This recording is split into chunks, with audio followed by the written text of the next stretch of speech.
نحمده ونصلي على رسوله الكريم أما بعد فأعوذ بالله من الشيطان الرجيم بسم الله الرحمن الرحيم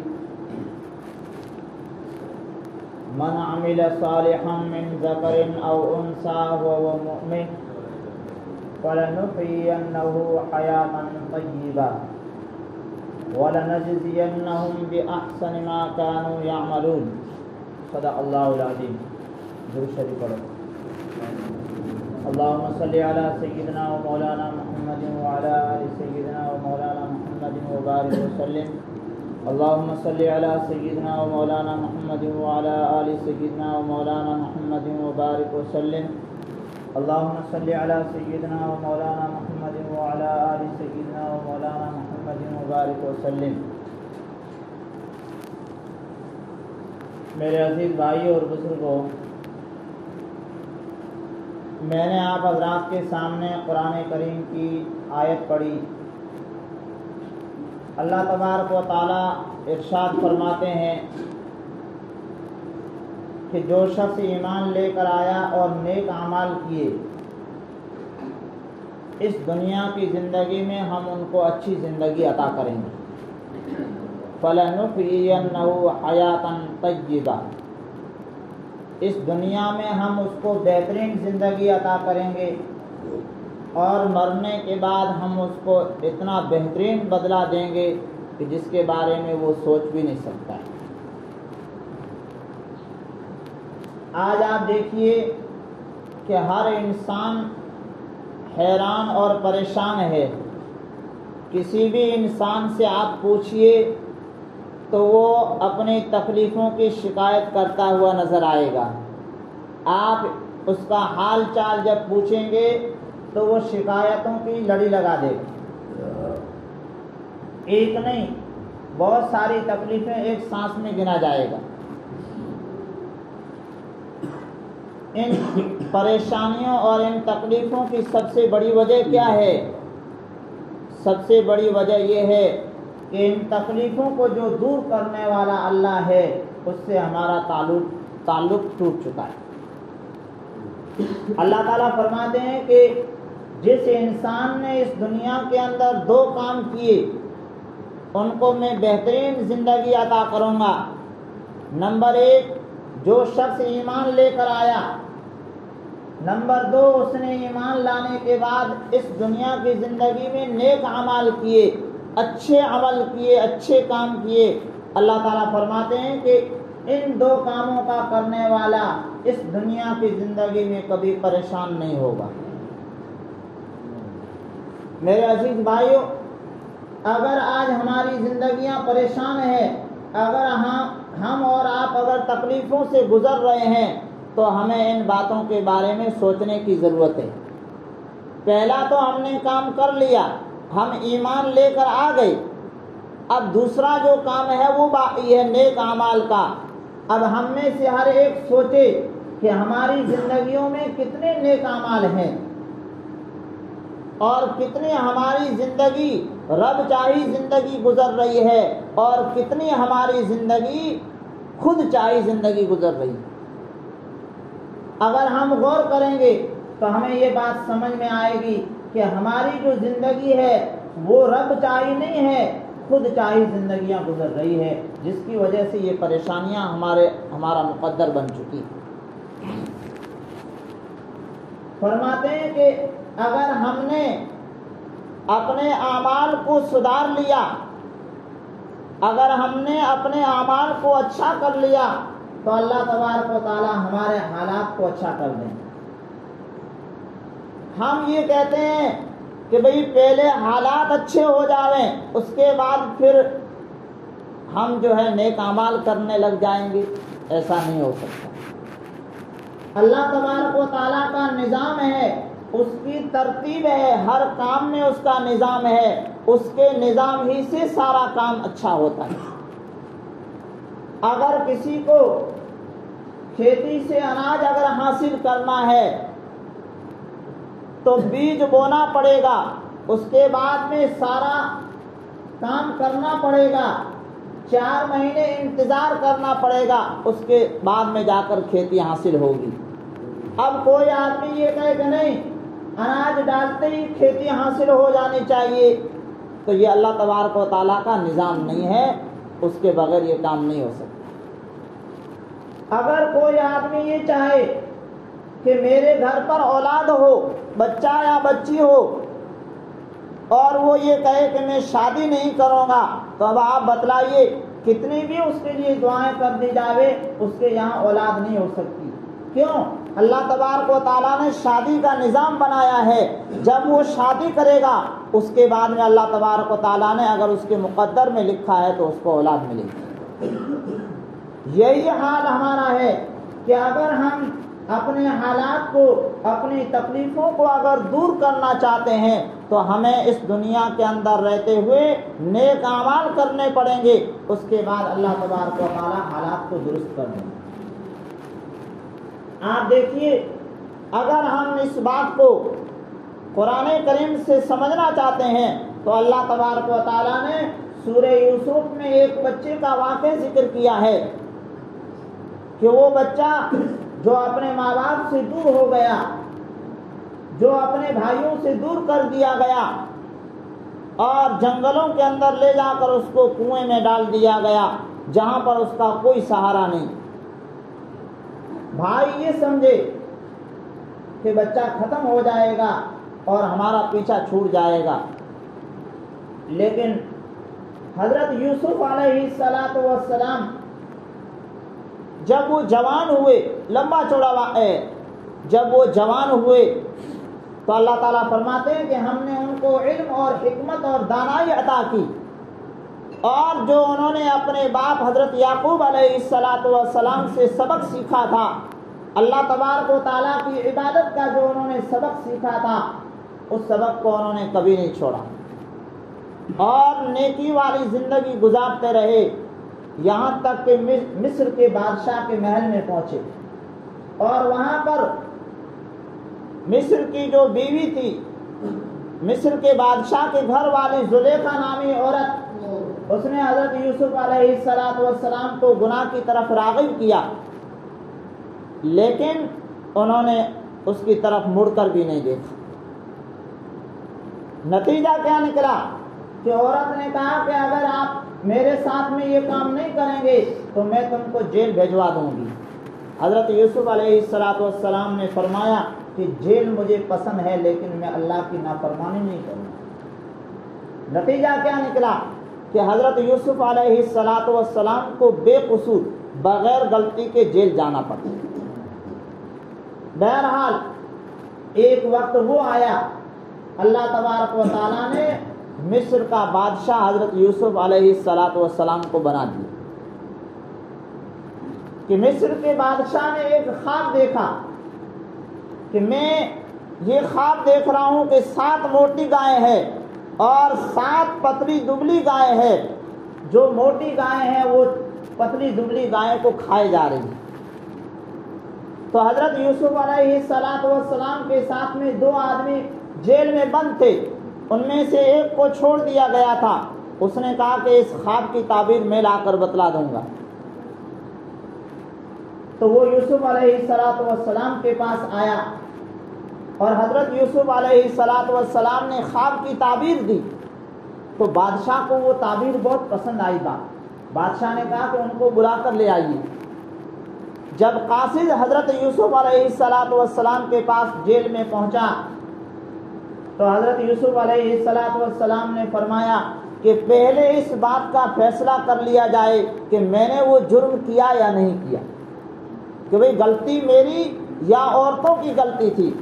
اللہ کے رسول حضرت محمد صلی اللہ علیہ وسلم فرماتے ہیں کہ میرے بھائی یوسف پر اللہ رحم کرے کہ کتنے بڑے صبر کرنے والے تھے، اتنے سالوں سے جیل میں رہ رہے ہیں اور بادشاہ کا قاصد آ رہا ہے بلانے کے لیے، پھر بھی اگر دوسرا آدمی ہوتا تو دوڑ کے بھاگ جاتا، لیکن فرمایا کہ نہیں، پہلے یہ معاملہ طے ہو جانا چاہیے کہ غلطی کس کی تھی۔ بہرحال بادشاہ بوڑھا ہو چکا تھا، اس نے کہا کہ بھئی 7 سال آگے چل کر کال آئے گا، قحط سالی آئے گی اور لوگوں کو سنبھالنا مشکل ہو جائے گا اور خزانوں کے لیے ایک امانت آدمی چاہیے، تو بادشاہ نے کہا کہ اس بچے سے بڑھ کر جو ہے اچھا اور کون امانت دار ہو سکتا ہے۔ بادشاہ نے حضرت یوسف علیہ السلام کو خزانوں کا مالک بنا دیا۔ تو وہ بچہ جو بے سہارا نکلا ہے، نہ ماں باپ قریب میں ہے، نہ کوئی رشتہ دار ہے اور نہ گاؤں کے کوئی لوگ ہیں، لیکن انہوں نے نیکی کے کام کو نہیں چھوڑا، اللہ کے حکم کو نہیں چھوڑا، نتیجہ یہ نکلا کہ اللہ تبارک و تعالیٰ نے ان کو مصر کا بادشاہ بنایا۔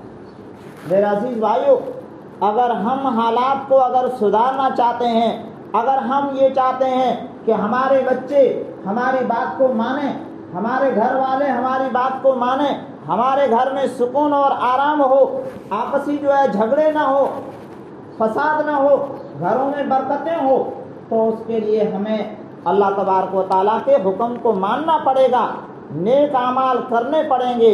اگر ہم نیک اعمال کریں گے تو اللہ تبارک و تعالیٰ ہمارے حالات کو سدھارے، ورنہ آپ یاد رکھیں کہ اسی طریقے سے حالات سے ہم ٹکراتے رہیں گے۔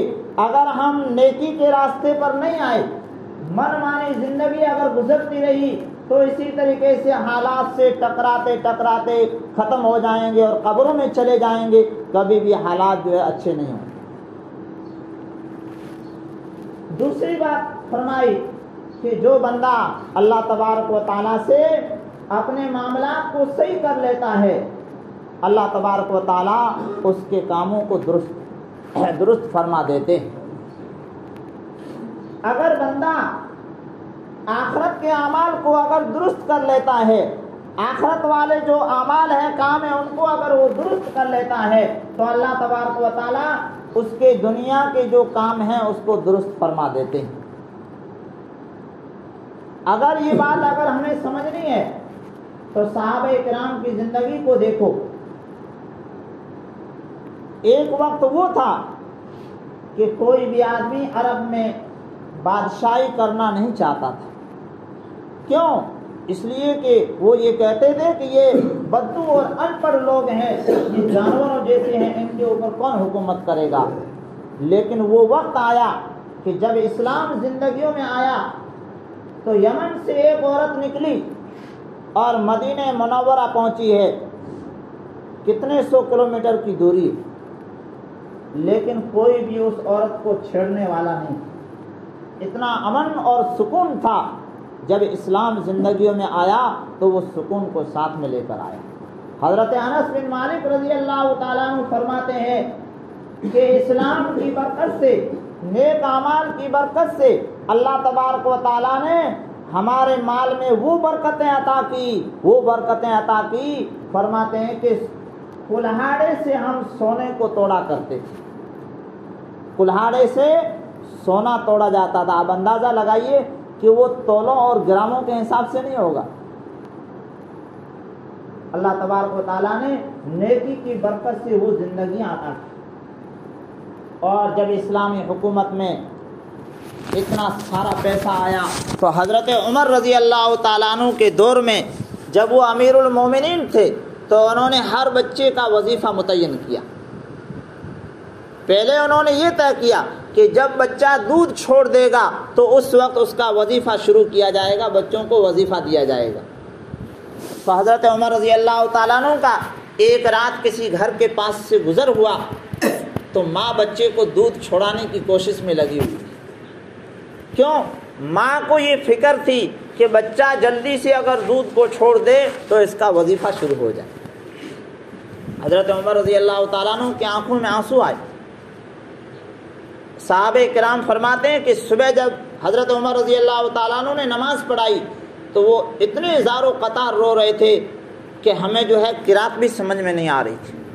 اس کے بعد میں حضرت عمر رضی اللہ تعالیٰ عنہ ممبر پر تشریف لائے اور آپ نے فرمایا کہ آج کے بعد جیسے ہی بچہ پیدا ہوگا اس کا وظیفہ شروع کر دیا جائے گا۔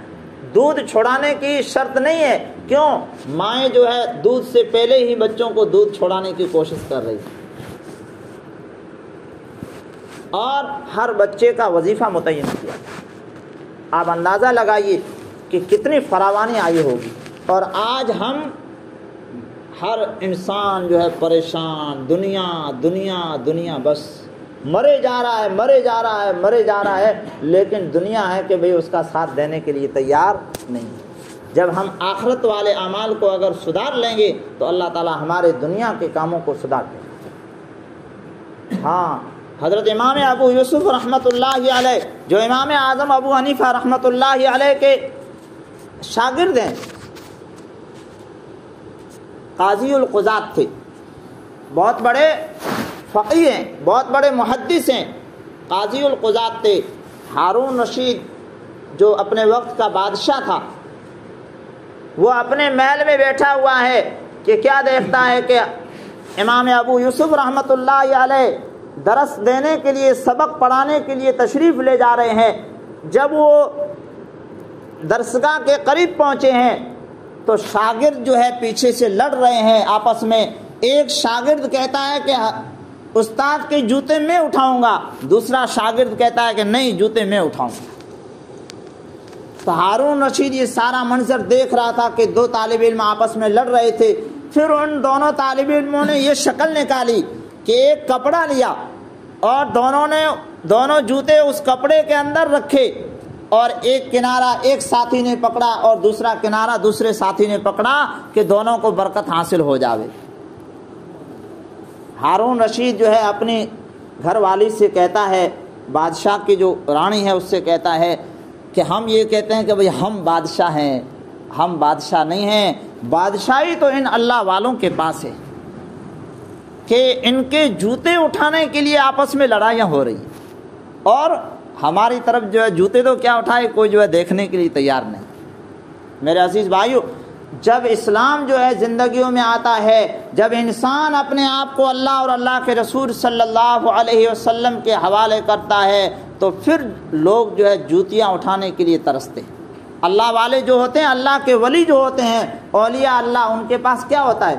کیا وہ پیسے تقسیم کرتے ہیں؟ نہیں، لیکن دنیا ان کی ملاقات کے لیے اور ایک جو ہے نظر سے نظر مل جاوے، دنیا جو ہے ان کے لیے ترستی۔ سفیان ثوری رحمۃ اللہ علیہ بہت بڑے محدث ہیں، ایک آدمی ان کے پاس آیا اور کہنے لگا کہ حضرت میری آپ سے ایک درخواست ہے، وہ آپ درخواست ضرور قبول کریں گے، روتے ہوئے کہہ رہا ہے۔ تو حضرت نے فرمایا کہ آپ پیش کیجئے۔ تو وہ آدمی کہتا ہے کہ حضرت میں آپ کے لیے پورے سال کے لیے نئے کپڑوں کا انتظام کروں گا، یعنی سال میں 365 دن ہوتے ہیں، آپ روزانہ نیا لباس پہنیں گے اور اللہ کے رسول صلی اللہ علیہ وسلم کی حدیث جا کر بچوں کو پڑھائیں گے۔ یعنی 365 دن کے لیے 365 جو ہے جوڑوں کا انتظام کیا گیا۔ کیا کوئی وقت کا بادشاہ ہے جو روزانہ جو ہے نیا لباس پہن کر اور اللہ کے رسول صلی اللہ علیہ وسلم کی حدیث پڑھا رہا ہوں؟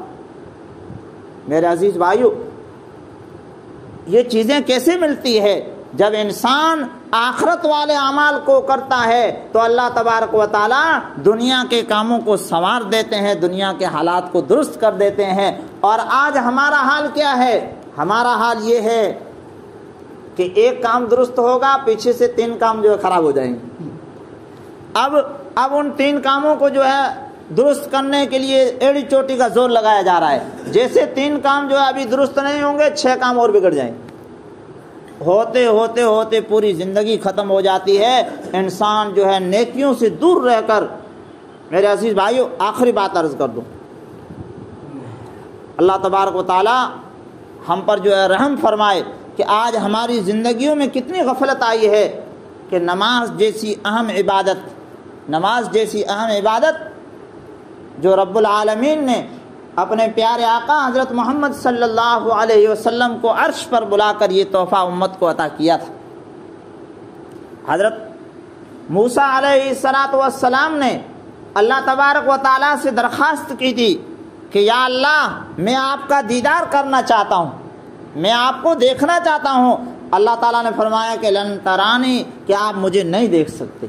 حضرت موسیٰ علیہ السلام کو یہ دولت نصیب نہیں ہوئی، لیکن ہمارے آقا حضرت محمد صلی اللہ علیہ وسلم کو یہ دولت اللہ تعالیٰ نے عطا فرمائی اور عرش پر بلا کر آپ صلی اللہ علیہ وسلم کو اپنا دیدار عطا فرمایا اور امت کے لیے نماز جیسا تحفہ عطا کیا۔ جب اللہ کے رسول صلی اللہ علیہ وسلم واپس تشریف لے آئے تو حضرت موسیٰ علیہ السلام نے پوچھا کہ کتنی نمازیں لے کر آئے؟ تو جواب دیا، فرمایا کہ 50 نمازیں۔ فرمایا کہ یہ آپ کی امت کبھی نہیں کر پائے گی، واپس جاؤ اور اللہ تعالیٰ سے درخواست رکھو کہ کچھ کم کی جائے۔ تو اس طریقے سے 8-9 مرتبہ ایسا ہوا۔ حضرت موسیٰ علیہ السلام بار بار کہہ رہے ہیں، آخر میں جب 5 نمازیں رہی تو اللہ کے رسول صلی اللہ علیہ وسلم نے فرمایا کہ اب مجھے شرم آتی ہے کہ اس میں جو ہے بار بار جا کر کہوں کہ اس سے بھی کم کر دی جائے۔ تو فرماتے ہیں کہ حضرت موسیٰ علیہ السلام ہی بار بار یہ کیوں کہہ رہے تھے؟ حضرت موسیٰ علیہ السلام، حالانکہ ان سے بھی تو بڑے انبیاء ہیں، وہ جو ہے یہ بات ذکر نہیں کر رہے تھے۔ تو فرمایا کہ حضرت موسیٰ علیہ السلام نے جب اللہ تعالیٰ سے درخواست رکھی تھی کہ یا اللہ میں آپ کا دیدار کرنا چاہتا ہوں، دیکھنا چاہتا ہوں، اللہ تعالیٰ نے وہ درخواست قبول نہیں کی۔ اللہ کے رسول صلی اللہ علیہ وسلم کو دیدار نصیب ہوا تو حضرت موسیٰ علیہ السلام یہ تمنا کر رہے تھے کہ جو آنکھ اللہ تبارک و تعالیٰ کا دیدار کر کے آ رہی ہے، آقا دو جہاں حضرت محمد صلی اللہ علیہ وسلم کی آنکھیں اللہ کا دیدار کر کے آ رہی ہے، ان آنکھوں کو دیکھ کر میں تسلی حاصل کروں۔ ہاں، ایسے موقع پر اللہ تعالیٰ نے امت کو کیا انعام دیا، کیا تحفہ دیا؟ نماز کی شکل میں دیا۔ اور آج ہم اور آپ اتنے غافل ہو کر بیٹھے ہیں اور اتنے مطمئن ہو کر بیٹھے ہیں کہ ہمیں کوئی بات کی فکر ہی نہیں۔ میرے عزیز بھائیو، یہ برکتوں والا جو ہے مہینہ آ رہا ہے، اللہ تعالیٰ کی جو ہے رحمتیں ہی رحمتیں برس رہی ہے۔ ہم جو ہے اپنے بچوں کو نماز کا پابند بنائیں، ہم خود نماز پڑھیں۔ اگر ہم نماز نہیں پڑھیں گے تو پھر گھر میں باقی تو کچھ بچا ہی تو نہیں ہے۔ دین کے لیے کیا ہے؟ ہمارے گھروں میں ہیں کیا؟ آپ بتائیے کہ کیا ہمارے بچے قرآن پڑھے ہوئے ہیں؟ ہماری بچیاں قرآن پڑھی ہوئی ہے؟ کیا ہمارے بچوں کے پاس ضرورت کا دین ہے، ضرورت کا علم ہے؟ وہ کچھ بھی نہیں سمجھ پا رہے ہیں۔ وہ یہ سمجھتے ہیں کہ ہاں برابر موبائل میں واٹس ایپ چلتا ہے، یوٹیوب چلتا ہے اور فیس بک جو ہے چلتی ہے، اور نوجوانوں کا زیادہ تر وقت جو ہے فیس بک پر ہی جا رہا ہے۔ یہ بربادیاں ہمیں کہاں تک لے جائے گی اس کے بارے میں ہم کہہ نہیں سکتے ہیں۔ اس لیے یہ وقت ہے، ہم جو ہے دوسرے لوگوں کو کہہ رہے ہیں کہ وہ لوگ ہمارے حالات کو بگاڑ رہے ہیں۔ کوئی حالات کو نہیں بگاڑتا ہے، حالات کا بٹن جو ہے کس کے ہاتھ میں ہے؟ اس رب کے پاس۔ بھئی یہ پنکھا بند کرنا ہے تو لاٹھی لے کر ہم اس کو اٹھائیں گے، ایسے تو یہ بند نہیں ہوگا، تھوڑی دیر کے لیے بند ہوگا، پھر جیسے ہی لاٹھی جو ہے نیچے آئے گی تو پھر جو ہے شروع ہو جائے گا۔ اگر ہمیں یہ پنکھا بند کرنا ہے تو پیچھے سے بٹن دبانا پڑے گا، خود بخود بند ہو جائے گا۔ اگر ہم حالات کو سدھارنا چاہتے ہیں تو حالات کا بٹن مودی کے پاس نہیں ہے، حالات کا بٹن کس کے پاس ہے؟ رب العالمین کے پاس ہے۔ اس رب کو ہم منا لیں، وہ حالات کے بٹن کو جو ہے درست فرما دیں۔ اللہ تعالی ہمیں صحیح سمجھ عطا فرمائے۔